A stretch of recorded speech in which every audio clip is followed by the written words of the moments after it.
Hey everybody, how's it going? It's Sam Amico of hoopswire.com back here on the 330 to go Cavaliers NBA sports talk show. Happy to be back. Another beautiful Thursday. And, we're asking here, what's going on with the Cleveland Cavaliers? We'll certainly get to that. Um, some other things that I wanted to bring up today were obviously not just what's going on with the team now, but Donovan Mitchell is expected to come back Friday, which, depending on when you're watching this, if you're watching it live, that's tomorrow, which is a big deal because now they'll finally have all five starters back, which is, in the world of the Cleveland Cavaliers, news because it hasn't happened very often this season. I think I saw something where they played 44 minutes together, the starters, since the All-Star break. That's not even a complete game. So having Donovan Mitchell back, obviously a big deal. We also heard Dan Gilbert today. I posted on hoopswire.com. It's been a few other spots. Dan Gilbert told the Associated Press, Larry Laggy in Michigan, who's the AP writer, obviously has a direct line to Dan Gilbert, which is great. But Dan said he's confident that Donovan Mitchell will sign a long-term extension. Now, I know I got a lot of feedback on that. A lot of people said, hey, they said Dan Gilbert said the same thing about LeBron James twice. And, a few times LeBron did sign an extension. It was just a one-year extension. So Dan Gilbert wasn't totally wrong. And the last time he was really wrong was 2010. Isn't that when LeBron decided to leave, 2010, when he went to Miami? It's been so long ago now. Whoever thought 2010 would be considered a long time ago? I sure didn't. I feel like 2010 was like 6 weeks ago. But anyway, that aside, Dan Gilbert said, he's confident that Donovan Mitchell will sign an extension. We'll talk about that a little bit. And also, what is going on with the Cavs, right? They've looked terrible in 2 of the last 3 games. Terrible. They didn't look great Monday when they ended up beating the Hornets by 23 points. So it sounds like they really did a great job. But first of all, the Hornets stink. I mean, we all know that. Secondly, they didn't look good in that game in the first quarter. It was like 20-20 at the end of the first quarter. Then Marcus Morris got thrown out, and it seemed to ignite a flame in them. So, I think that was, something that Marcus Morris adds. And guess what? Today was his 10-day contract expired. But before I make that sound like bad news or worse news, they're re-signing him for the rest of the season, which means Marcus Morris will be on the roster and on the team in the playoffs. And I think that's a good news because they could use his physicality, his leadership. He's 34 years old. He's been around. And we've seen the impact that he can make when he plays. And his playing time's going to be spotty. We know that, right? Because Marcus Morris, there's a lot of competition there at that spot with George Niang, Evan Mobley, Jared Allen. Marcus Morris plays, really, he can play anywhere from, you don't want to put him at center too much, but he could play some center. And then all of a sudden you can move him to small forward too. So he's a very versatile player, very a veteran player, and a very physical player who plays with an edge. And really the Cavs, a lot of people say they could have used a guy like that. And when Morris has played this year, in this 10 days, he has delivered all of those things. So the Cavs saw that pretty quickly. They like his outside shooting, and some of the other intangibles that he brings. Everybody needs an X factor, right? And that's how they look at Marcus Morris. So at the very least, presuming he stays healthy, we always have to throw that in with this year's Cavs, he will be playing for them and available for the rest of the season, including the playoffs. So next topic, I think let's talk a little bit about what's been going on. And that, I know there's been injuries. There's been the injury to Donovan Mitchell. Max Strus just came back against Charlotte, had a wonderful game. Of course, the Cavs scored 43 points in the first quarter of that game and looked like they were going to be unstoppable. Well, they had 41 points in the second half. Too many turnovers, too many defensive lapses. They had 15 turnovers for that game that led to 27 points for Charlotte. You can't do that. Darius Garland had 5, Karis LeVert had 4. You can't make turnovers in the NBA at that rate, and you certainly can't do it on the road, even against a team that, frankly, in Charlotte is playing for nothing but draft position.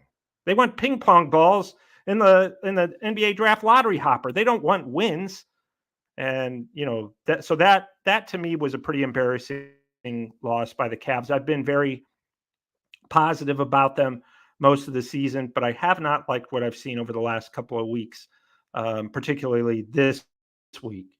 I didn't like, losing in Miami is one thing, but the way that they just got ran off the court and weren't showing much determination or energy, which is not like them on Sunday, just got ran out of the building. Miami built their biggest lead, I think, in the history of the franchise against the Cavs on Sunday. So that's not something, even without Donovan Mitchell and Max Strus and Dean Wade in that game, that's not something that, the Cavs should allow to happen. This team, even without all their starters, has proven all year that when they're, I think I wrote before that game, and of course, you could blame me for jinxing them.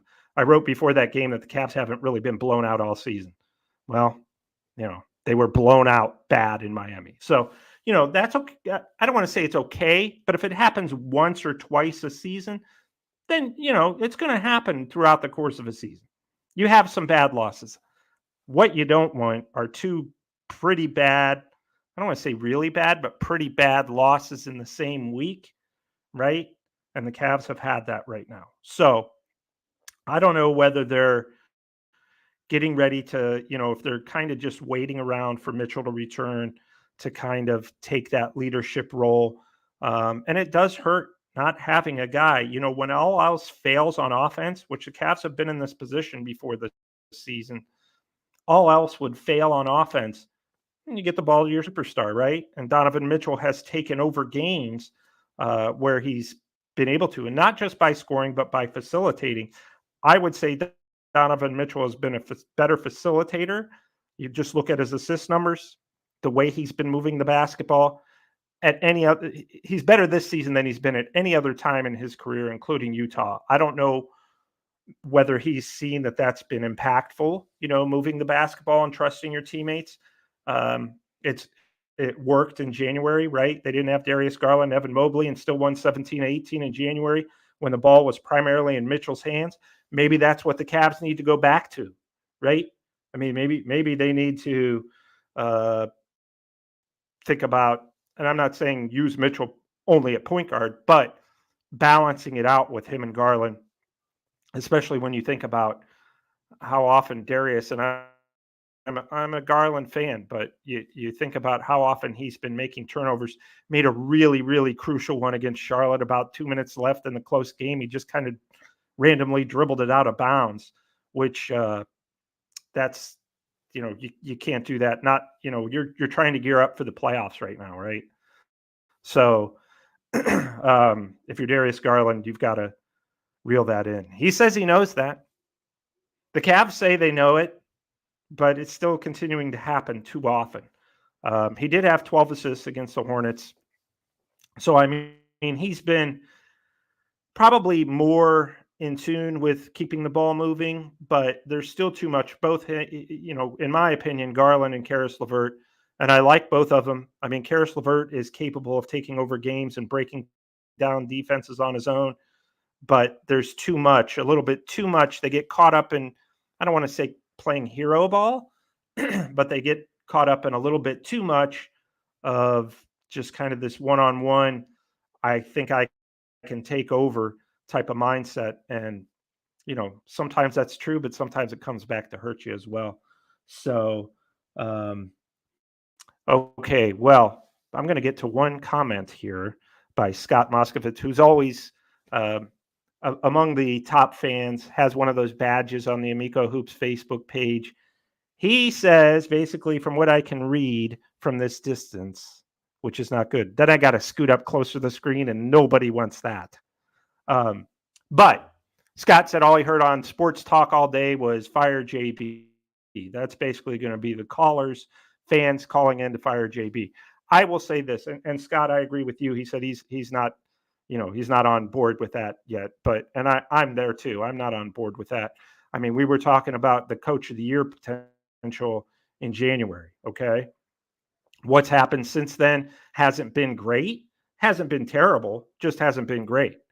And you're talking, however, this not so great stretch has come without Donovan Mitchell. For the most part, he played 2 games. He wasn't ready to come back. That was pretty clear when he did come back. You played almost all of it without Max Strus. You played a big chunk without Evan Mobley. And Dean Wade was missing games for personal reasons, right? And then he came back he came back from the personal reasons and hurt his knee. So he hasn't played in like 2 weeks. So I'm going to take another drink from our Cavs cup that I'm sure you guys have been out pushing sponsorships. And this is one. Not really. It's one that we need to push. And again, I still haven't talked to the Cavs about that, but maybe after the season. We'll see. So anyway, we can talk more about sponsorships after the show because I know that's what really excites everybody. And you know what? I'm just fine without a sponsorship right now. But pretty soon, you guys are going to have to ante up for this quality, for this quality stuff. Anyway, back to the Cavs. We know that they've fallen into. I got a little applause there. Appreciate that. We know that they've fallen back now into the 4th seed in the Eastern Conference. They still remain a game and a half over the Orlando Magic, who are the 5th seed. Now, for those of you who follow the NBA, or maybe even not, Jessica wrote that Garland always gets whacked in the face. That is very true. That's very observant because it's very true. And I mean, even when it doesn't like keep him out for weeks at a time, which sometimes it does, it's true. It seems like every other game he's getting hit in the face. No fault of his own. I don't think his face is any bigger than mine.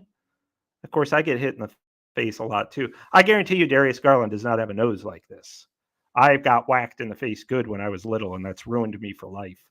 Not on purpose. It was my cousin. He had a metal plane, and we were playing, and I should probably talk to a psychologist about that. But anyway, Darius does get hit in the face a lot. Donovan Mitchell, of course, got hit in the face, right? That's caused him to miss some time by Tristan Thompson. That was obviously friendly fire.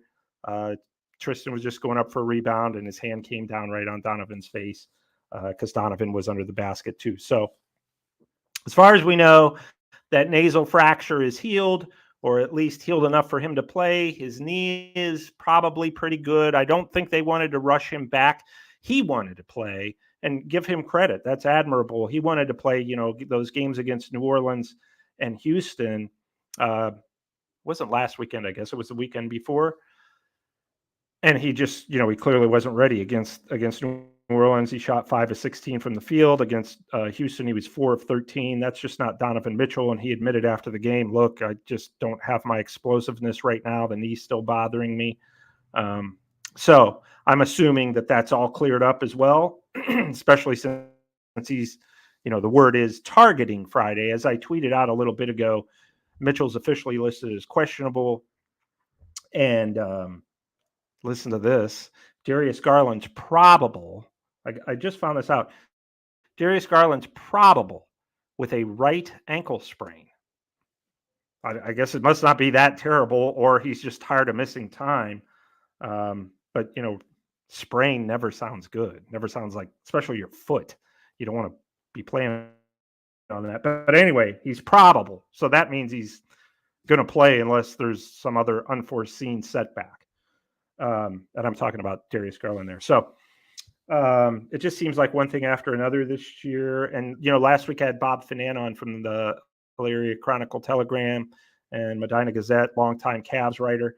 And he said he thinks it's just going to be one of those years where, he gets a feeling that it's going to be one of these seasons where the Cavs are maybe injured at the wrong time. We saw that a couple years ago too, when they went to the play-in tournament. Remember, Jared Allen missed the end of the season, then tried to come back for the play-in tournament and just was still too rusty. So, keep your fingers crossed. There's a lot of injuries, key injuries in the NBA this year, which is funny, and I don't mean funny, haha. But I mean, it's odd because the league just made a rule this past offseason that you have to play 65 games if you want to qualify for individual postseason awards, which means Joel Embiid from the 76ers cannot repeat as MVP because he's not going to be able to appear in 65 games because of his injury. Donovan Mitchell cannot make all NBA teams this year because of his injuries, keeping him out. He won't be able to play in 65 games. I'm sure there's a few other guys in there that I'm potentially missing, but those are two of the biggest, right? Because of these new rules. Yet it seems like there's more injuries this year. And I talked with that about John Sable on this show. I won't get into it a lot, but to me, it just seems like maybe they're training too much. Maybe the players are being, forced to practice too much. Whereas it maybe, and look, I'm not a doctor, I'm not an expert, but those are just kind of things that I'm asking out loud. I see how much they practice, how much they're on the court, and sometimes I wonder how much is too much. And is that making an impact on their, on their knees and their feet or whatever, or is it just dumb luck? Because I will say this: when I first started covering the NBA back in the 1900s, they flew on commercial planes. Sometimes they get first class, sometimes not. Sometimes they'd just be flying with us regular folks. And then, there were times where there wasn't obviously as many medical personnel on the teams as there are today. You used to have basically a trainer, a guy who would, and this isn't to criticize old school trainers because they did have an important job, but they were guys who would tape ankles and rub you down or whatever. They weren't. Now you have team doctors. You still have trainers, but you have team doctors and more medical personnel. And what can we do to keep these guys healthy? And yet there's more injuries than ever. The injury situation in the NBA is alarming, frankly. And I think it's impacting things like ratings. It's impacting fans' overall enjoyment of the game. And I don't know what you do to solve that. Maybe, you institute some rules that they can only be on the court for so many hours a week, and that includes game time. And I know practice is important. Coaches love to have practice. They'll have practice out the wazoo. The NBA had to make a rule years ago that you're not allowed to practice after back-to-back games because guess what? If you didn't make that rule, the coaches would have you practice the day after a back-to-back game. Say the Cavs flew, they played Sunday in Miami, and then Monday against Charlotte at home. The old school, they would have practice after that Monday game, 2 games in a row. And then you go back practice, and then you have a game Wednesday night. They still have stuff on the off days after back-to-back games, film. I imagine that the guys go out there and shoot around and stuff on their own on the days after back-to-back games. But I just think there's just that's the thing that's changed since I started covering the NBA, is that players are on the court way more often now than ever before. And I'm just kind of doing this on my own. Nobody said anything. No doctors have come to this conclusion as far as I know. That to me, it's just like the one thing that's changed is now there's more medical personnel.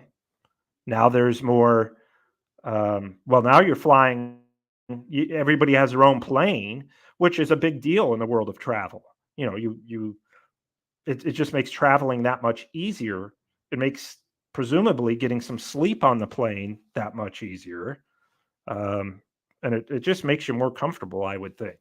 So to me, it's like, why are we having so many constant injuries? Look, every once in a while, you'll have guys, back in the day that would be injured for a long time, but it just seems like constant.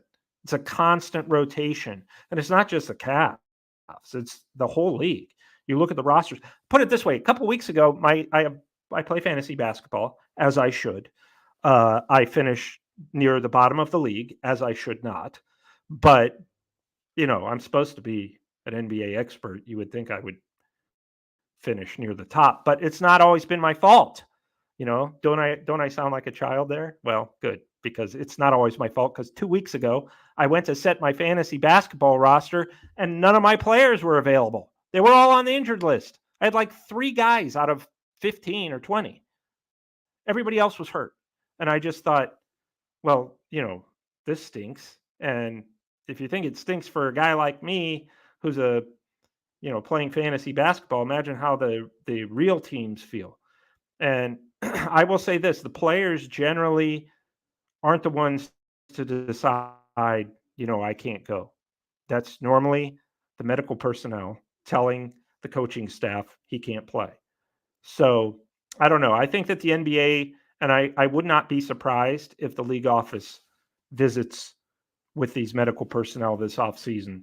I'm hearing talk that they could, and tries to figure out what's going on. Not blame them, just try to figure out what's going on. So that said, where are we? That's right, the Cavaliers. What do we got? 9 games left. They're 44-29. So some quick math there. Yeah, they've got 9 games left. So I think that the important thing is that you do get Mitchell back. Strus had 19 points. He looked plenty healthy against the Hornets, even though it was basically Strus and Jared Allen looked good. George Niang had some moments. Sam Merrill had some moments. They had a lot of guys who had a couple of moments, but that was about it. So I think with the way things are now, the key is to get healthy, get some reps, and get these guys some games together. It doesn't have to be all 9 or 10 games, but you've got to get them some games together before the playoffs start, so that you're not going in the playoffs just kind of out of sorts, because that costs you one game, costs you your first game. And we saw what happened last year. The Cavs lost game 1 against the Knicks at home, and that was pretty much a series. Teams that win the first game don't always win the series, but I think it's up in the 70%. So if you win the first game, that's a huge deal, especially if you can do it on the road, because any road win's a big road. Oh, let me start over there. Any road win is a big win in the playoffs. And you talk about game 1, that sets the tone for the series. So I think it's very important that the Cavs have some semblance of decent health before that game 1 of the playoffs. Now, let's talk about the playoff position. Last night, losing to the Knicks, fell to 4th. Everybody's like, oh, they're sliding down. I think it's fine if they finish 4th. And I'll tell you why. Because if you finish 3rd, right now, the Indiana Pacers, I think, are in 6th. I don't have it in front of me. I'm going to look it up real fast. I think the Indiana Pacers are in 6th in the Eastern Conference. Well, I was going to look it up real fast, but the internet's slow, so we'll just avoid that for now. But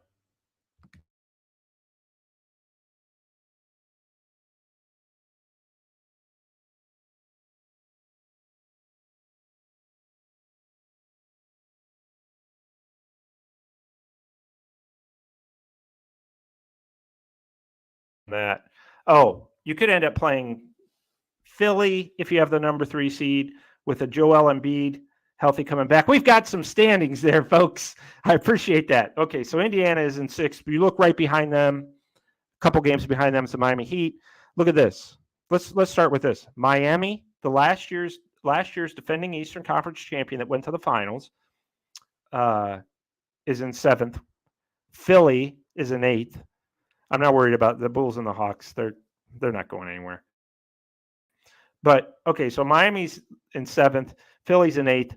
So if you finish 2nd in the East, if you're the Milwaukee Bucks, guess what? You'll probably play either Miami, the defending Eastern Conference champions, and Miami beat Milwaukee in the first round last year. Milwaukee had the best record in the league, and Miami beat them out in the first round just because Miami's a playoff team. They're a veteran team, and they're ready. They're at their best when it means the most with Jimmy Butler and the rest of those guys.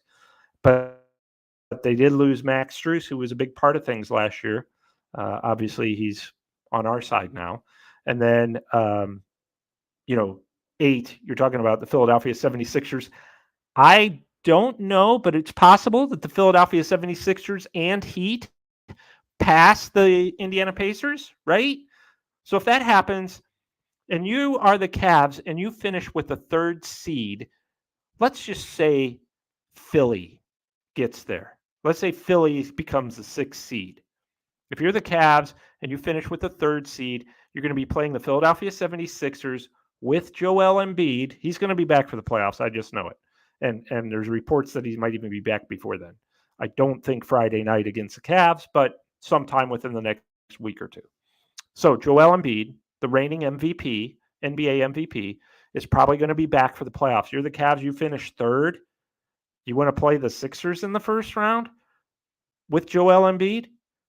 Even if you have home court advantage, that doesn't mean anything when they have Embiid and some of those other guys. Or if you're the Cavs, would you rather finish 4th and have home court advantage against an untested playoff team like the Orlando Magic, who would be in the 5th spot? The answer is pretty easy. I think that you would rather play, if you're the Cavs, I'm really taking a lot of time to make my point, which just ask my family. That happens all the time. This is not just exclusive to you. But if you're the Cavs, you'd rather play the Orlando Magic or the Indiana Pacers in the first round. And I know people are like, well, those teams, yeah, they're all good. Every NBA team's good, and every team that's in the top 5 or 6. Well, in the Eastern Conference, every team that's in the top 8 is good. It's really good. So I just think that if you're the Cavs, you'd rather finish 4th and play Orlando than finish 3rd and play Philly or Miami. So I don't really care. Now, of course, I know some fans are saying, well, if the Cavs can finish 3rd, then you can avoid Boston in the 2nd round and either play somebody like Milwaukee, or if Milwaukee loses to Miami. And Boston, obviously, the one real power in the Eastern Conference, really, other than like the Nuggets, the one real power in the league. So I think, yeah, if you finish 4th and you win your first round series, then your 2nd round series is going to be against Boston, as opposed to Milwaukee or Miami or one of those other teams. I don't think that's necessarily a big deal. If you're gonna beat Milwaukee and Miami, then maybe you could beat Boston in the Eastern Conference at some point, right? So you might as well get it out of the way. And I don't have high hopes or high expectations of the Cavs getting out of the 2nd round. It'd be nice. If you asked me in January, I'd say, yeah, the possibilities are endless. And I still think that. I think if the Cavs pull it together, the possibilities are endless, but they just have not pulled it together in recent weeks, right? So which team are they? I don't know. I really don't know. I really don't even need a drink right now, but I'm going to take one just so that you guys can see the little emblem there, and take a little break from my talking maybe. Next week, I do have a guest. I'm just not sure which one. I have like several to pick from. They've all said yes.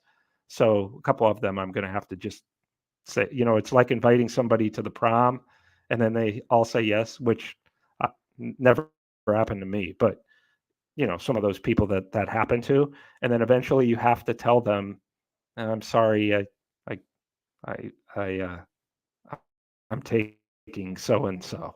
So that's going to be me next week because I confused my schedule and I actually invited 2 or 3. So we will maybe at the end of the show we'll have a vote. I don't know. I think that's good. Or I'll have tryouts. We could have tryouts. We could make them run a race or something, and whoever wins gets to be on the show and listen to me ramble on about my amazing Cavs logo drink here that we hope they'll give us money to drink out of someday. Anyway, so back to everything else. I think that, not getting too far ahead of ourselves, which I tend to do. I think that we're all kind of in that March Madness mode where we're thinking about the postseason and tournament play or playoffs. But, I think the important thing for the Cavs right now is to just kind of steady the ship a little bit. And then, wherever you fall on that playoff race is where you fall. What's important is that you're playing well when you get there. We saw what happened with the Miami Heat last year, right? They were terrible in February, just terrible. They had to go through the play-in tournament, the Miami Heat, and then they got into the playoffs. They got into the play-in tournament. They were 2 minutes away from being eliminated by the Chicago Bulls in the play-in tournament. That's the Miami Heat for you. And then they ended up winning that game, and then they went to Milwaukee and won that series against the team with the league's best record. And Miami, it wasn't like Milwaukee had injuries or anything. Miami won that series. Then they beat the Knicks, who beat the Cavs. And then, do you guys remember this? If you're a diehard NBA fan, you remember. If you're my mom, who watches, I'm sure she has no idea. So I'm going to explain it to her. The Miami Heat led the Celtics best of 7 Eastern Conference Finals 3-0.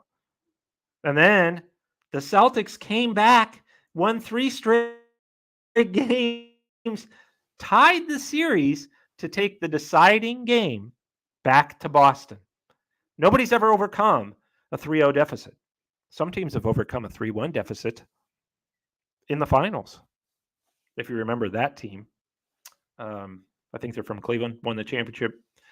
And I always love it when I hear people just randomly comment under my tweets that have nothing to do, sometimes nothing to do with the Cavs or the Warriors. And the response under my tweet about some random NBA story will be Warriors blew a 3-1 lead.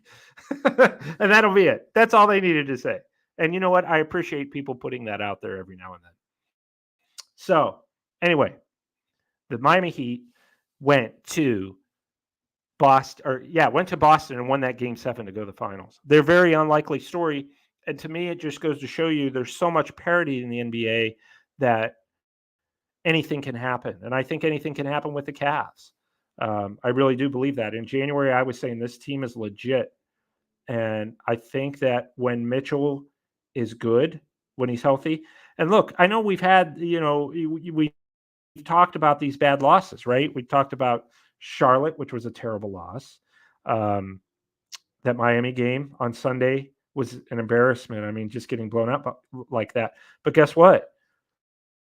They won at New Orleans a week ago, which was a huge win because New Orleans is very good this season. Our old friend David Griffin. I've been through all this with Trajan Langdon and stuff. If you missed that show, I highly recommend you going back to watch it because I have all the did I say Pelicans or Hornets? I don't know. But I have all the New Orleans Pelicans information and facts you would want in that particular show 3 weeks ago, way more than anybody wants, probably even the Pelicans themselves. But I think that the Cavs have had their moments, even since the All-Star break, which has been very uneven. And that's the issue. It's like, why are you winning in New Orleans, winning at Indiana, but getting beat by the Charlotte Hornets a couple of days after getting, the doors blown off you in Miami. So, and I got to stop waving my hands around when I talk because I almost just unplugged my mic. Then where would we be? You guys would be forced to only look at me and, make your decisions on the show based on that. Nobody wants that. But at any rate, I think that the Cavs, you know, what we see over these next 9 days, they can get back to some semblance of decent health, guys not missing a lot of time. Theoretically, what you want, which I don't think is going to be the case based on this race, but theoretically, what you want is to be able to rest your starters that last game of the regular season. I don't know that the Cavs are going to be able to do that because as much as I say it's okay if they finish fourth as opposed to third or second, I don't want you can't finish fifth. I don't think you want to back into the playoffs that way because then you don't have home court advantage in the first round. And whether you're playing Orlando or say if Indiana were to pass them, even these two teams that I think aren't quite as good as the Cavs or playoff ready as the Cavs, I think that you certainly just don't want to lose home court advantage in the first round because if you remember, I think last time we were here last week, the Cavs were in second in the Eastern Conference. Now they're in fourth. That's how tight the race is. So theoretically, it's going to be really, really difficult to, rest your players in the last game because you also have a West Coast trip coming up. And you know why you have a West Coast trip coming up? Right now in April against the Clippers, the Lakers, the Suns, the Nuggets, and the Jazz. You never have to go to the West Coast in April, but you know why you do this year? Anybody care to take a guess? Okay, I'll tell you. Because of the play-in tournament. The in-season tournament. Because they had this in-season tournament in November and December to try to get ratings up.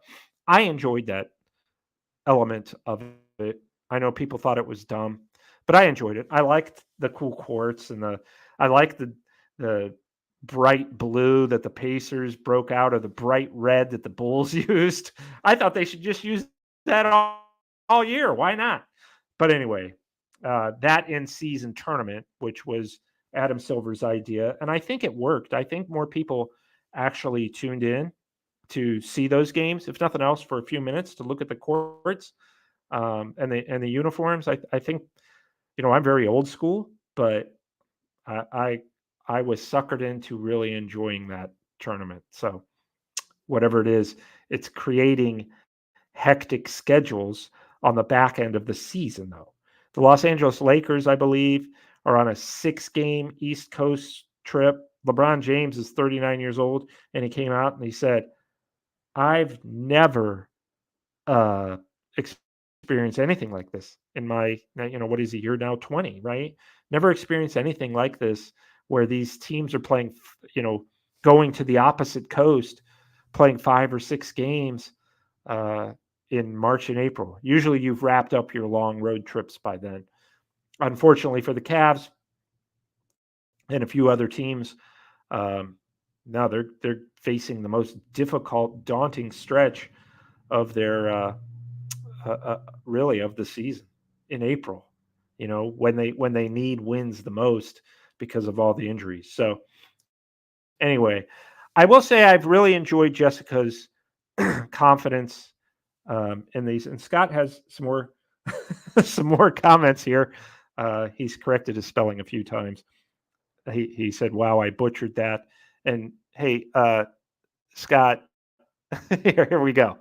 Okay. I will say, if you ever read my unedited stories, like the first time I dribble, when I'm writing dribbles, the first time I'll go back and read them and I'll be like, oh my gosh, I can't type today. That's like 90% of my life. And then I go back and read them again and I find more. And I even have like spell check and a grammar check on there. And I just plow right through those things like they're not even there. They can't stop me. Anyway, so Scott said, role players don't usually play as well on the road. Thank you. That is so true. I have said that numerous times, which doesn't make it true, but it gives it credence. But no, I mean, and role players normally don't play as well on the road, especially in the playoffs. You know what can happen in the playoffs? Is that sometimes in the playoffs, you have a role player who will come out of nowhere. I remember George Niang was one of those guys last year for the Sixers, and I can't remember who they were playing, but he came out of nowhere and on the road in a road game, and I just remember I'm like, really, George Niang? Who's this guy? And now I've grown to consider him one of my favorite Cavs ever, just because you won't meet a more regular guy. And surprisingly, I know fans would be surprised by this, but a lot of players are just regular good dudes, because you would think that they'd be very private and standoffish because of their prestige in the sports community, but they are not that way. I love talking to the players about stuff that has nothing to do with basketball, just for everyday life. And the great thing is, I'm old enough now that they probably look at me as like their grandpa or at least their uncle. So I demand a certain degree of respect just because I'm 117 years old. So I will say George Niang, though, there'd probably be no more fun guy to go hang out with if you went and had some wings with him. And he'll tell you, he says he has said, I'd be a lot of fun to have wings with. He told me this on our Cavs on the Break podcast. I'd be a guy to be a lot of fun to have wings with, except for I'd probably eat them all. And I've seen George, and I have no doubt about that. So anyway, I got off track, which is not uncommon for me. And I just wanted to say that, I think that these next few weeks, they need to win a couple of these road games, which seem unthinkable right now, with the way that they've been kind of uneven. And this is their toughest road stretch of the season coming up after this Philly game. I don't know, Steve, if we have a copy of their schedule. Believe it or not, I usually memorize all this stuff. I just don't have it in my head today, the Cavs' upcoming slate. But I know that they've got Philly on Friday. I'll try to slide in their schedule here.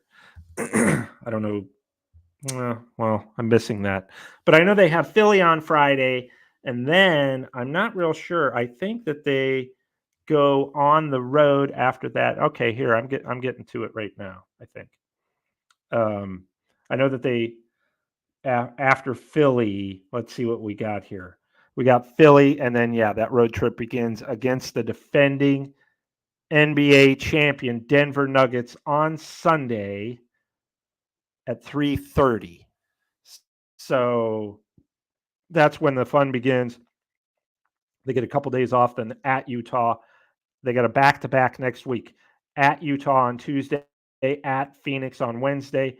Then they've got another back-to-back Saturday and Sunday. That'd be a week from this Saturday and Sunday, at the Lakers and at the Clippers. So 2 games there in the same building. Final year, by the way, that the Lakers and Clippers are sharing the same building. The Lakers are throwing them out. Not really. The Clippers just managed to go get their own place in Anaheim, I think it is. It's either Anaheim. Yeah, I think Anaheim. That would make sense. That's a nice place.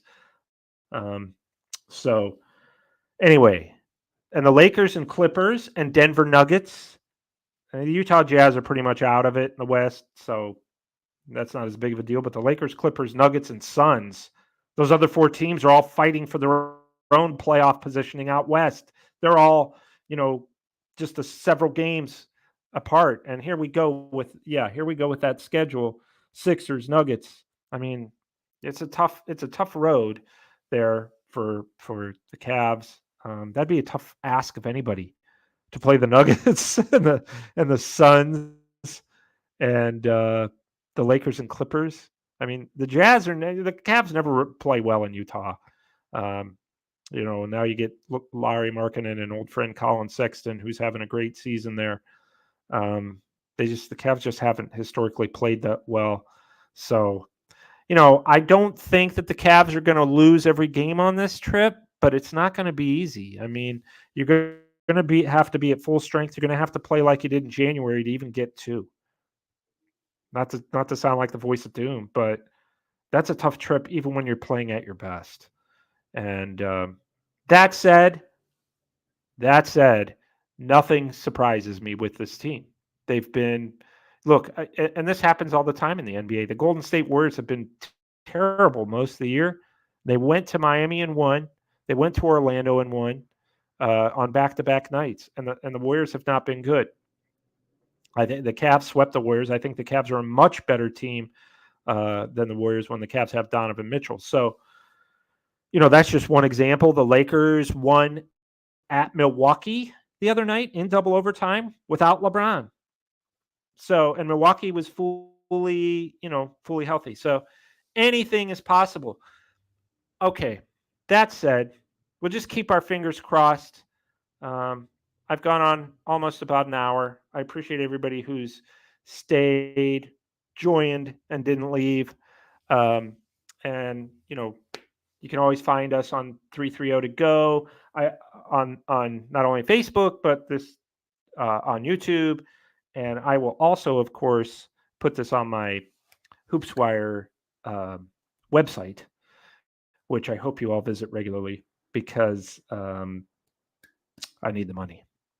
But and I think we have some quality content there. Not obviously not speaking for myself, but Ashish Mathur, who is one of our writers out of Chicago, just fantastic. And he doesn't write about the Bulls very often. I know Ashish is secretly a Bulls fan though, but you would never know it. I mean, if you look at hoopswire.com, he just does a fantastic job covering the entire league, and has been a huge I don't want to say huge hire, but I guess that's that's accurate. He's been a huge addition to the website, and plenty of quality content there from him. So, and of course, I cover the Cavs pretty much at every home game, and try to bring something, exclusive here every week. This, unfortunately, they only played the Hornets this week, and other than Marcus Morris talking about how happy he was that he got thrown out, there wasn't a whole lot to take away from that game.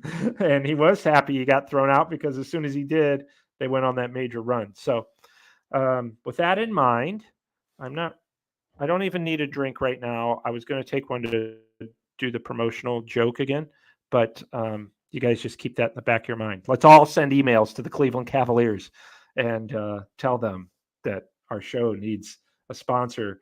And I'm already drinking out of their free cup that they gave me every show, pretty much every show. We'll ramp it up. I'll make sure that I get thirstier before I come on. But anyway, so with that in mind, I had some stories that, because we're at the 50-minute mark just about right now, I'll share some of those next week. Next week, again, by the time we talk again, they're going to be toward the end of that trip. They'll only have the Lakers and the Clippers left on that trip. So we'll know a lot more about where they stand, where the Orlando Magic stand, who are only a game and a half back again. And then also the, I wanted to say Miami Heat, but the New York Knicks, obviously in third. They're only a half game ahead of the Cavs. So, that's a very tight there from third to fifth. And, the Cavs are really just going to have to be cognizant of, we got to steal a couple of these games. We can't lose to Philly at home. We can't go 0-5 on this road trip. And then you come home and you got to wrap some things up. So with that in mind, thanks so much for joining. I have a great time. I could do this all night. I really could. unfortunately, I shouldn't say unfortunately, but I also have other members in my house that I'm very thankful for. But they're starting to get a little rowdy, so we'll wrap we'll wrap this up. And thanks so much again for joining us, and we will talk to you next time.